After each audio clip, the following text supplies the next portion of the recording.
இந்த 5 வருட காலமாக தமிழகத்துல சட்ட ஒழுங்கு பிரச்சனை சீரழிஞ்சு போயிருமே சொன்னான். சட்ட ஒழுங்குனா என்ன? சட்டத்துக்கு விரோதமாக நடக்கிற செயல்கள் தான் சட்ட விரோதம்ன்றாங்க. அதை கட்டுப்படுத்ததான் என்னுடைய வேலை அப்படின்னு ஸ்டாலின் சொன்னார்ல. இந்த 5 வருட காலமாக சென்னையில இரவு நேரங்கள் முழுக்க வந்து பாத்தீங்கன்னா ஏன் சாராயம் இயங்கலையா? சென்னையில விபச்சாரம் நடக்கலையா? சென்னையில சட்ட விரோதமா கஞ்சா ஓட்டலையா? தமிழகத்துல கஞ்சா கலாச்சாரம் இவ்வளவுக்கு அதிமுக ஆட்சியிலும் இருந்துச்சு, திமுக ஆட்சியிலும் இருக்கு, இல்லன்னு நான் மறுக்க முடியாது. ஆனா திமுக ஆட்சியில கொஞ்சம் அதிகமாவே இருக்கு. இந்த பிரச்சனை தயவு செஞ்சு இதுக்கப்புறம் வேணாம் அப்படின்னா மாற்றத்துக்கான ஒரு அரசியல் இருங்க.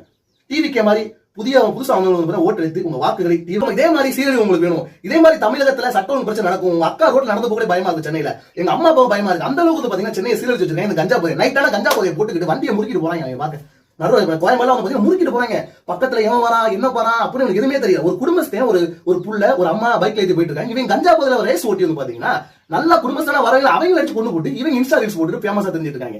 இந்த மாதிரி கேவல கட்டவங்களுக்கு ஆதரவா இன்ஸ்டா ரீல்ஸ் போடுறீங்க. அது மட்டும் இல்லாம வண்டி ஓட்டுறது பெருமை, கஞ்சா அடிக்கிறது பெருமை, போதை பொருள் ஏத்திக்கிட்டு நான் பெரிய சீனு, கத்தியை தூக்க நான் பெரிய ஆளு, ஒரு கொலை பண்ணிட்டேன் ஏரியா டானாயிரம் அப்பு நினைச்சிட்டு இருந்தாங்க பாத்தீங்க அப்படின்னா இவங்களுக்கு எல்லாம் தக்க தண்டனை.